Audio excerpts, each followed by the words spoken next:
You're gonna like this one today, buddy. Yes. Monster Trader.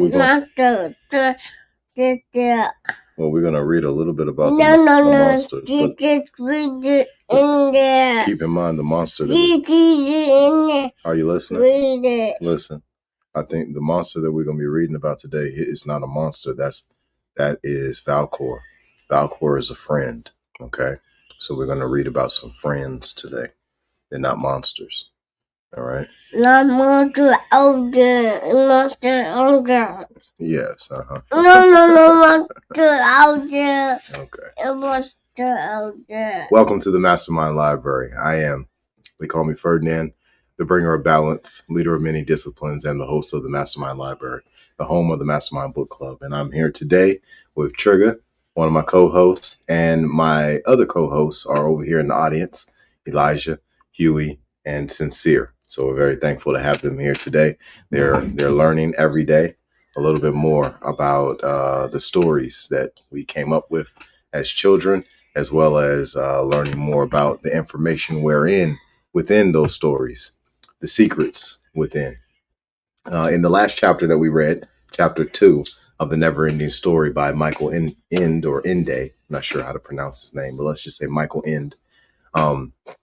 The last chapter we read, chapter 2, I noticed some astrological reference in the book. So the centaur who went to find Atreyu on behalf of the childlike empress, calm down. The emperor, the centaur who went to find Atreyu on behalf of the childlike empress, was named Chiron. He was known as Chiron. The centaur was known as a doctor. Well, if you look at the astrological charts, Chiron is known for healing. All right, so these are some things that I'm paying attention to. And with it being called the NeverEnding Story, that in itself is an astrological reference, because that's the reality that we look at with the astrological charts, is they're consistently in movement. They never stop. It's an infinite process of what Sister Myra Moss says, an infinite process of regeneration. What does she say? I'm gonna read it to y'all real quick. I wrote it down. All right, so Sister Myra Moss says that how we move within the astrological chart, how we move, period, within the cosmos. It's an infinite process of transformation, regeneration, and evolution of spiritual rulership. Okay, so that kind of goes in line with the NeverEnding Story, and then already seeing astrological references within it. So let's go ahead and jump on over to chapter 3. Let's see what we got. Chapter 3 is Morla, the Aged One. All right, so let's go ahead and jump on over there, and we're going to get started. Trey's Mission. We read that one yesterday. Okay. Here we go. Morla, the Aged One. You ready, Trey? We're about to go on an adventure. This is going to be fun. All right, let's see if it's big enough for everybody. Let's make it a little bit larger, so whoever would like to read it on their own can see it. All right, let's get started. Chiron, the old black centaur, sank back on his bed of furs as Artax's hoofbeats were dying away. After so much exertion, he was at the end of his strength. The women who found him next day in Atreyu's tent feared for his life. And when the hunters came a few days later, he was hardly any better. But he managed nevertheless to tell them why Atreyu had ridden away and would not be back soon. As they were all fond of the boy, their concern for him made them grave. Still, they were proud that the childlike empress had chosen him for the great quest, though none claimed to understand her choice. Old Chiron never went back to the ivory tower, but he didn't die, and he didn't stay with the greenskins in the grassy ocean. His destiny was to lead him over very different and unexpected pathways. But that is another story. and shall be told another time. That same night, Atreyu rode to the foot of the Silver Mountains. It was almost morning when he finally stopped to rest. Artax grazed a while and drank water from a small mountain stream. Atreyu wrapped himself in his red cloak and slept a few hours. But when the sun rose, they were already on their way. On the first day, they crossed the Silver Mountains, where every road and trail was known to them, and they made quick progress. When he felt hungry, the boy ate a chunk of dried buffalo meat and 2 little grass seed cakes that he had been carrying in his saddlebag. Originally, they had been intended for his hunt. Exactly, said Bastian. A man has to eat now and then. He took his sandwich out of his satchel. He took his sandwich out of his satchel, unwrapped it. 1 second, y'all. Let's make sure this is off for Wi-Fi. So we've got a little Wi-Fi issue. Let's see. Hopefully that helps. Elijah, please go and verify that your mom has everything off for Wi-Fi.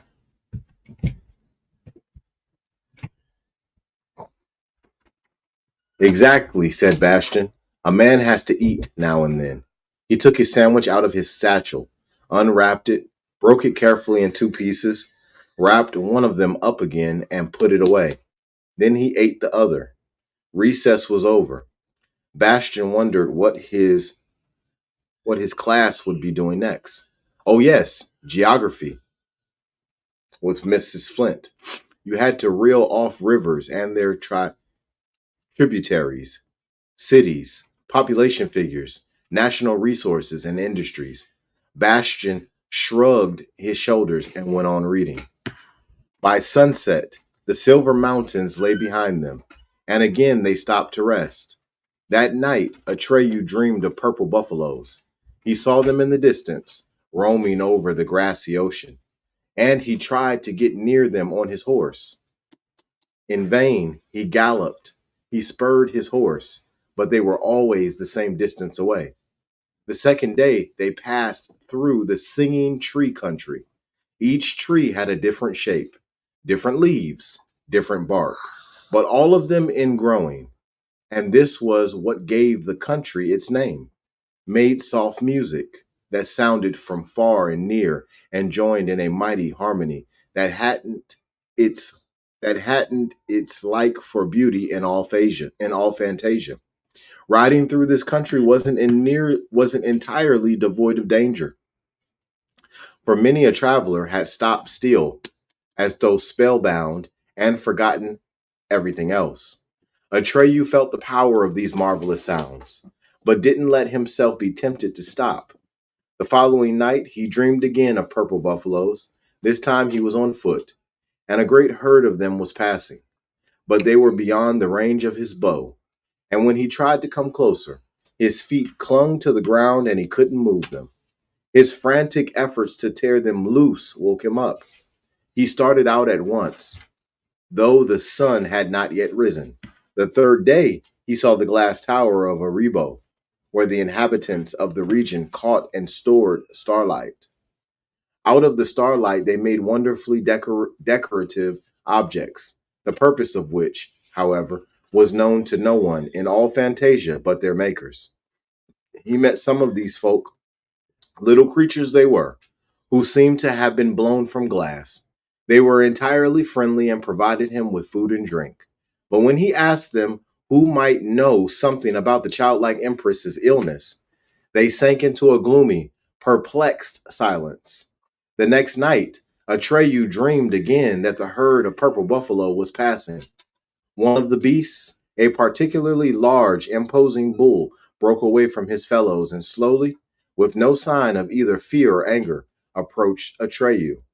Like all true hunters, Atreyu knew every creature's vulnerable spot, where an arrow wound would be fatal. The purple buffalo put himself in such a position as to offer a perfect target. Atreyu fitted an arrow to his bow and pulled with all his might, but he couldn't shoot. His fingers seemed to have grown into the bowstring, and he couldn't release it. Each of the following nights, he dreamed something of the sort. He got closer and closer to the same purple buffalo. He recognized him by a white spot on his forehead, but for some reason, he was never able to shoot the deadly arrow. During the days, he rode farther and farther without knowing where he was going or finding anyone to advise him. The golden amulet he wore was respected by all who met him, but none had an answer to his question. One day he saw from afar the flaming streets of Salamander, the city whose inhabitants' bodies are of fire. But he preferred to keep away from it. He crossed the broad plateau of the Sassafranians, who are born old and die when they become babies. He came to the jungle temple of Muwamath, Muwamath, where a great moonstone pillar hovers in midair, and he spoke to the monks who lived there. And again, no one could tell him anything. He had been traveling aimlessly for almost a week, when on the seventh day and the following night, two very different encounters changed his situation and state of mind. Chiron's story of the terrible happenings in all parts of Fantasia had made an impression on him. By thus far, the disaster was something he had only heard about. On the seventh day, he was to see it with his own eyes. Toward noon, he was riding through a dense, dark forest of enormous, gnarled trees. This was the same howling forest where the four messengers had met some time before. That region, as Atreyu knew, was the home of bark trolls. These, as had been told, were giants and giantesses, who themselves looked like gnarled tree trunks. As long as they stood motionless, as they usually did, you could easily mistake them for trees and ride on unsuspecting. Only when they moved could you see that they had branch like arms and crooked root like legs. Though exceedingly powerful, they were not dangerous. At most, they liked to play tricks on travelers who had lost their way. Atreyu had just discovered a woodland meadow with a brook twining through it, and had dismounted to let Artax drink and graze. Suddenly he heard a loud crackling and thudding in the woods behind him. Three bark trolls emerged from the woods and came toward him. A cold shiver ran down his spine at the sight of them. The first, having no legs or haunches, was obliged to walk on his hands. The second had a hole in his chest, so big you could see through it. The third hopped on his right foot because the whole left half of him was missing, as if he had been cut through the middle. When they saw the amulet hanging from Atreyu's neck, they nodded to one another and came slowly closer. "Don't be afraid," said the one who was walking on his hands, and his voice sounded like the groaning of a tree. "We're not exactly pretty to look at, but in this part of Howling Forest, there's no one else left who might warn you. That's why we've come." "Warn?" Atreyu asked. "Against what?" "We've heard about you," moaned the one with the hole in his chest, "and we've been told about your quest. Don't go any further in this direction, or you'll be lost." "The same thing will happen to you as happened to us," sighed the halved one. "Would you like that? What has happened to you?" Atreyu asked. "The nothing is spreading," groaned the first. "It's growing and growing. There's more of it every day. If it's possible to speak of more nothing, all the others fled from Howling Forest in time. But we didn't want to leave our home. The nothing caught us in our sleep, and this is what it did to us." "Is it very painful?" Atreyu asked. "No," said the second bark troll, the one with the hole in his chest. "You don't feel a thing. There's just something missing. And once it gets hold of you, something more is missing every day. Soon there won't be anything left of us." "In what part of the woods did it begin?" Atreyu asked. "Would you like to see it?" The third troll, who was only half a troll, turned to his fellow sufferers. with a questioning look. When they nodded, he said, "We'll take you to a place where there's a good view of it, but you must promise not to go any closer. If you do, it will pull you in." "All right," said Atreyu. "I promise." The three turned about and made for the edge of the forest, leading Artax by the bridle. Atreyu followed them. For a while, they went this way and that way between enormous trees. Then finally, they stopped at the foot of a giant tree so big that 5 grown men holding hands could scarcely have girdled it.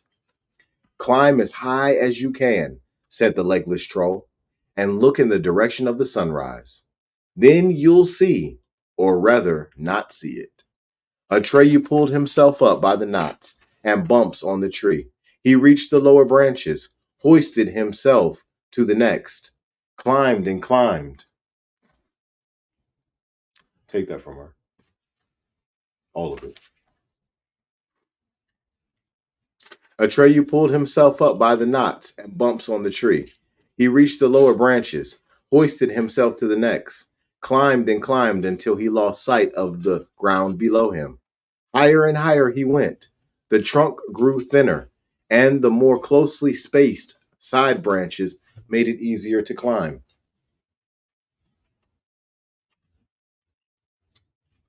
All right, where are we at? Made it easier to climb.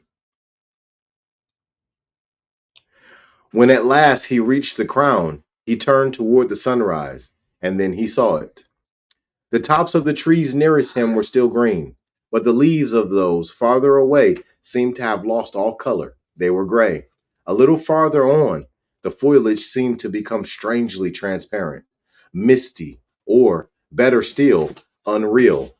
And farther still, there was nothing, absolutely nothing. Not a bare stretch, not darkness, not some lighter color. No, it was something the eyes could not bear, something that made you feel you had gone blind. For no eye can bear the sight of utter nothingness. Atreyu held his hand before his face and nearly fell off his branch. He clung tight for a moment, then climbed down as fast as he could. He had seen enough. At last, he really understood the horror that was spreading through Fantasia.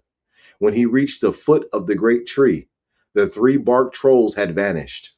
Atreyu swung himself into the saddle and galloped as fast as Artax would carry him in the direction that would take him away from this slowly but irresistible spreading nothing. By nightfall, he had left Howling Forest far behind him. Only then did he stop to rest. That night, a second encounter, which was to give his great quest a new direction, awaited him. He dreamed, much more distinctly than before, of the purple buffalo he had wanted to kill. This time Atreyu was without his bow and arrow. He felt very, very small, and the buffalo's face filled the whole sky. And the face spoke to him. He couldn't understand every word, but this is the gist of what it said. "If you had killed me, you would be a hunter now. But because you let me live, I can help you, Atreyu. Listen to me. There is, in Fantasia, a being older than all beings. In the north, far, far from here, lie the swamps of sadness. In the middle of those swamps, there is a mountain.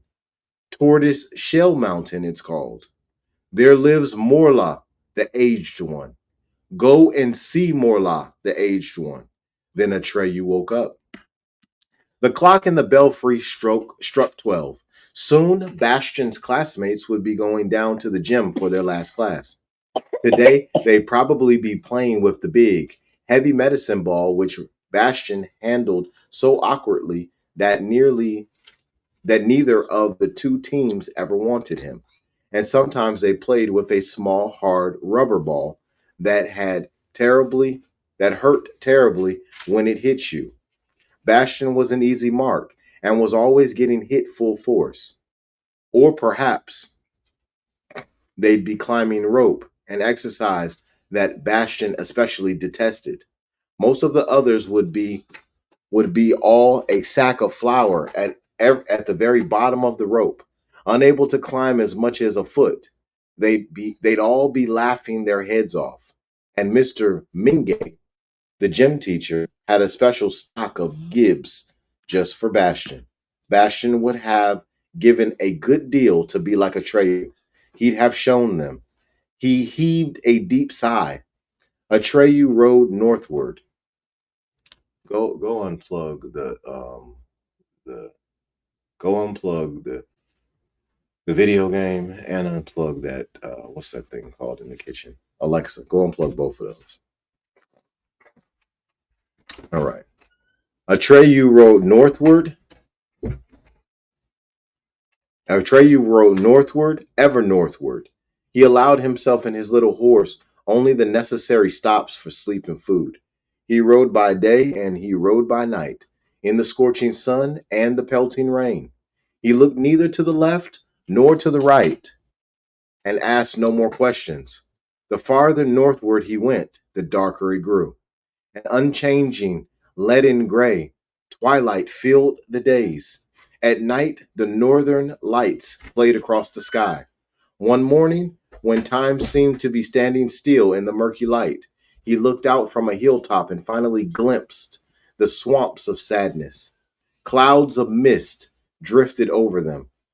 Here and there he distinguished little clumps of trees, their trunks divided at the bottom into 4, 5, or more crooked stilts, which made the trees look like great many-legged crabs standing in the black water. From the brown foliage hung aerial roots resembling motionless tentacles. It was next to impossible to make out where there was solid ground between the pools of water and where there was only a covering of water plants.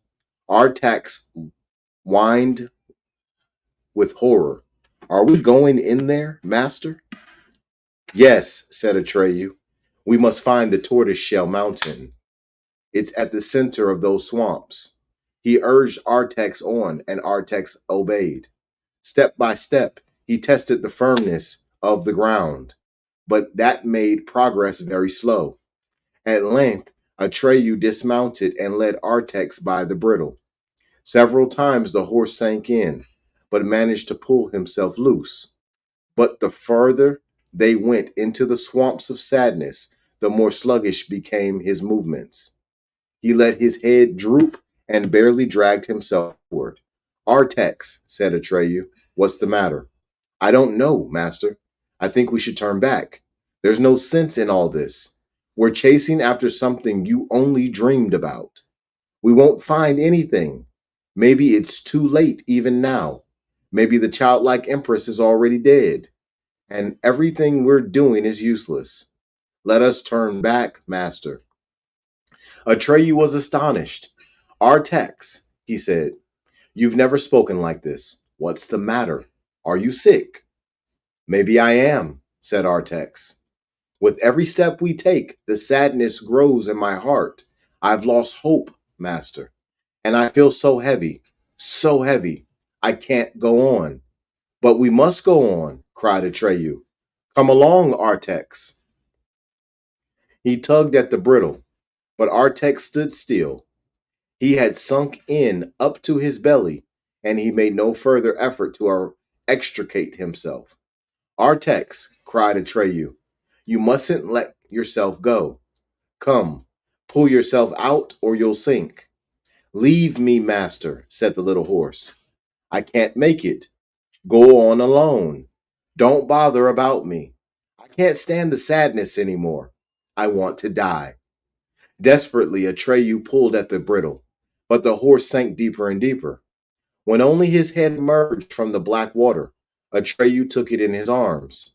I'll hold you, Artax, he whispered. I won't let you go under. The little horse uttered one last soft nigh.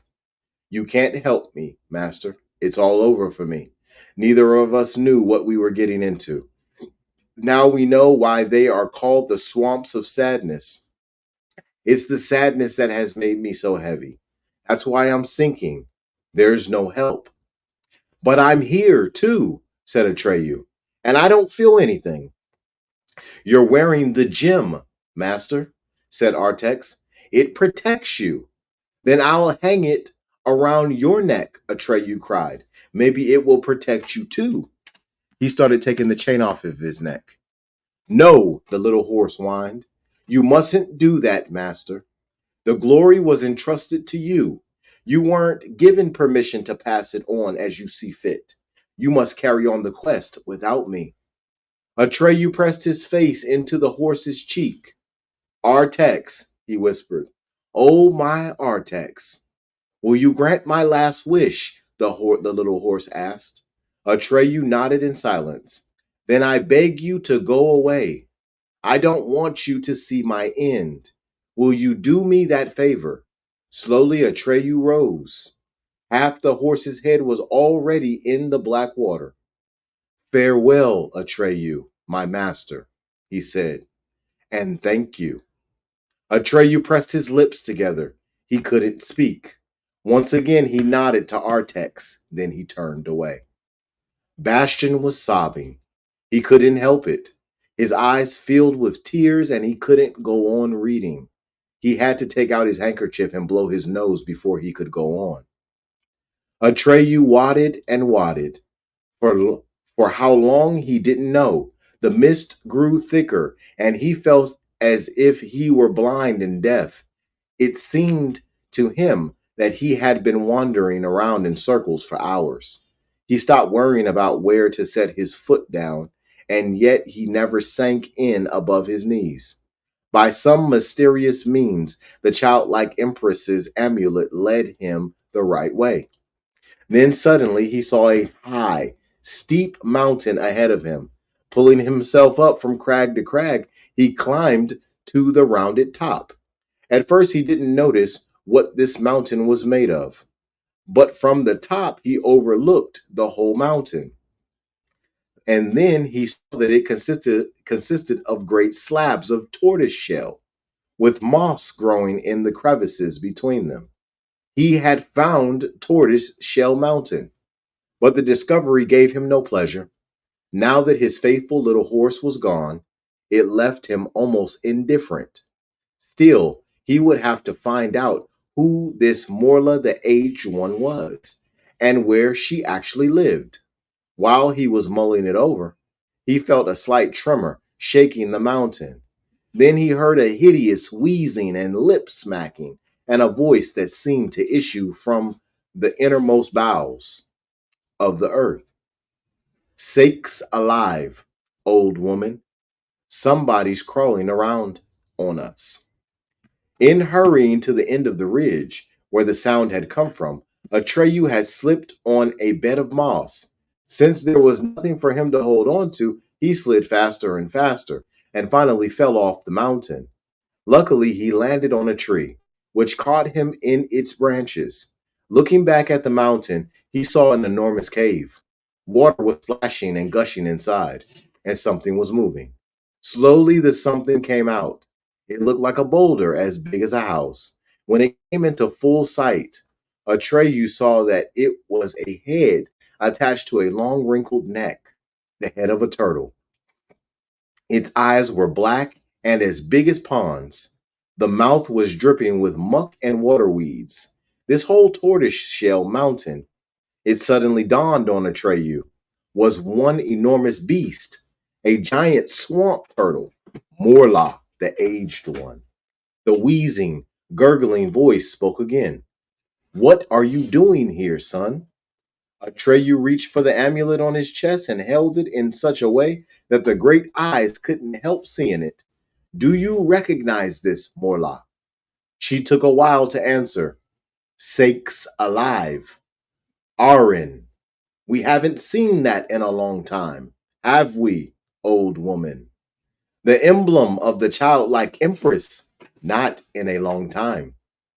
The child empress is sick, said Atreyu. Did you know that? It's all the same to us, isn't it, old woman? Morla replied. She seemed to be talking to herself, perhaps because she had no one else to talk to for heaven knows how long. If we don't save her, she'll die, Atreyu cried out. The nothing is spreading everywhere. I've seen it myself. Morla stared at him. out of her great empty eyes. "We don't mind, do we, old woman? But then we shall all die," Atreyu screamed. "Every last one of us." "Sakes alive," said Morla. "But what do we care? Nothing matters to us anymore. It's all the same to us." "But you'll be destroyed too, Morla," cried Atreyu angrily. "Or do you expect, because you're so old, to outlive Fantasia?" "Sakes alive," Morla gurgled. "We're old, son, much too old. Lived long enough, seen too much. When you know as much as we do, nothing matters. Things just repeat. Day and night, summer and winter. The world is empty and aimless. Everything circles around. Whatever starts up must pass away. Whatever is born must die. It all cancels out. Good and bad, beautiful and ugly. Everything's empty. Nothing is real. Nothing matters." Atreyu didn't know what to answer. The aged one's dark, empty, pond-sized eyes paralyzed his thoughts. After a while, he heard her speak again. "You're young, son. If you were as old as we are, you'd know there's nothing but sadness. Why shouldn't we die? You and I, the childlike empress, the whole lot of us. Anyway, it's all flim-flam, meaningless games. Nothing matters. Leave us in peace, son. Go away." Atreyu tensed his will to fight off the paralysis that flowed from her eyes. "If you know so much," he said, "you must know what the childlike empress illness is and whether there's a cure for it." "We do! We do! Don't we, old woman?" Morla wheezed. "But it's all the same to us whether she's saved or not. So why should we tell you?" "If it's really all the same to you," Atreyu argued, "you might just as well tell me." "We could! We could! Couldn't we, old woman?" Morla grunted. "But we don't feel like it." "Then it's not all the same to you. Then you yourself don't believe what you're saying." After a long silence, he heard a deep gurgling and belching. That must have been some kind of laughter, if Morla the aged one was still capable of laughing. "In any case," she said, "you're a sly one, son. Really sly. We haven't had so much fun in a long time. Have we, old woman? Stakes alive. It's true. We might just as well tell you. Makes no difference. Should we tell him, old woman?" A long silence followed. Atreyu waited anxiously for Morla's answer, taking care not to interrupt the slow, cheerless flow of her thoughts. At last she spoke. "Your life is short, son. Ours is long. Much too long, but we both live in time. You a short time, we a long time. The childlike empress has always been there, but she's not old. She has always been young. She still is. Her life isn't measured by time, but by names. She needs a new name. She keeps needing new names. Do you know her name, son?" "No," Atreyu admitted. "I've never heard it." "You couldn't have," said Morla. "Not even we can remember it. Yet she has had many names, but they are all forgotten, over and done with. But without a name, she can't live. All the childlike empress needs is a new name. Then she'll get well. But it makes no difference whether she gets well or not." She closed her pond-sized eyes and began slowly to pull in her head. "Wait!" cried Atreyu. Where can she get a name? Who can give her one? Where can I find the name?" "None of us," Morlock gurgled. No inhabitant of Fantasia can give her a new name. So it's hopeless. Saki's alive. It doesn't matter. Nothing matters. Who, then? Cried Atreyu in despair. Who can give her the name that will save her and save us all? Don't make so much noise, said Morla. Leave us in peace and go away. Even we don't know who can give her a name. If you don't know, Atreyu screamed even louder. Who does? She opened her eyes a last time. If you weren't wearing the gem, she wheezed, we'd eat you up just to have peace and quiet. Saki's alive. Who? Atreyu insisted. Tell me who knows, and I'll leave you in peace forever. It doesn't matter, she replied, but maybe Uyu Lala in the Southern Oracle knows. She may know. It's all the same to us. How can I get there? You can't get there at all, son. Not in 10,000 days' journey. Your life is too short. You die first. It's too far. In the south. Much too far. So it's all hopeless. We told you so in the first place, didn't we, old woman? Sake's alive, son. Give it up. And most important, leave us in peace. With that, she closed her empty gazing eyes and pulled her head back into the cave for good. Atreyu knew he would learn no more from her. At that same time, the shadowy being, which had condensed out of the darkness of the heath, picked up Atreyu's trail and headed for the swamps of sadness. Nothing and no one in all Fantasia would deflect from that trail. Bastian had propped his head on his hand and was looking thoughtfully into space. Strange, he said aloud, that no one in all Fantasia can give the childlike empress a new name. If it had been just a matter of giving her a name, Bastian could easily have helped her. He was tops at that. But unfortunately, he was not in Fantasia, where his talents were needed and would even have won him friends and admirers. On the other hand, he was glad not to be there. Not for anything in the world would he have ventured into such a place as the swamps of sadness. And then this spooky creature of darkness that was chasing Atreyu without his knowing it. Bastian would have liked to warn him, but that was impossible. All he could do was hope and go on reading. And that concludes chapter 3. So as y'all can see, we've got some pretty interesting dynamics happening in the NeverEnding Story. Okay. We have met with Morla. We've also got the Auron, and we're on the journey. They met in the forest where Atreyu was able to go and see the nothing because he didn't have a clue what was really going on. He just knew that he needed to take this serious. We got some very, very important elements that's happening here. And all of it, for me, since this is my first time reading the book, I'm reading about the astrological cycles.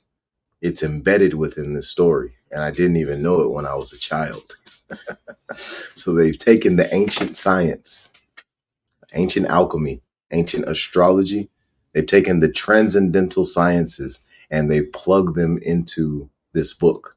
So Michael Ende has found a way to use the same story that we live by to make a masterpiece of a story for children. Very powerful masterpiece story for children. To this day, I love this story. And I reading it today is almost like watching the movie as a child. One of the things I'm going to do with my children is after we conclude the book, we're going to go and watch the movie, part 1 and part 2. And we'll see the differences that the children notice and what they may be interested in.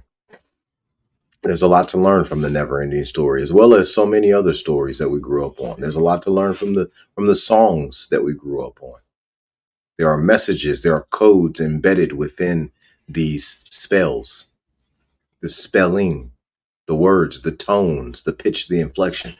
All of it has a deeper message within them. And obviously, a lot of them are concerning the cosmos, the connections that we have to our solar system. So that is it for today. In episode 77, we're going to be coming back with chapter 4. All right. So y'all be blessed and expose your gift.